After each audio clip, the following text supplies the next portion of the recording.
Hello everyone, this is Amarnath from FPL. Today we are going to discuss about an important and unique feature which we have in our Tata Motors, that is part of ADAS. So ADAS is all about like advanced driver assistance system. So in that we are going to talk about rear cross traffic alert. This rear cross traffic alert will help a driver when taking out the vehicle from a parking space. So how it is going to help? It is all about like sensors and radars.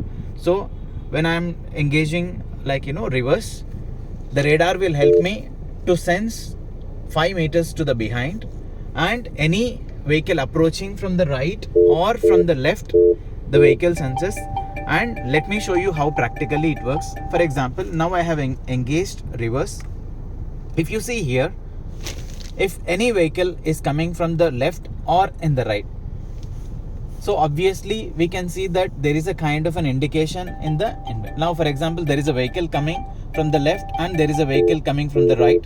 So this is how, and this is not only for the two-wheelers, even for the four-wheelers, and even if a pedestrian crosses, will get an alert. So this is what exactly the benefit of rear cross traffic alert while taking reverse and parking. Thank you so much. Best wishes.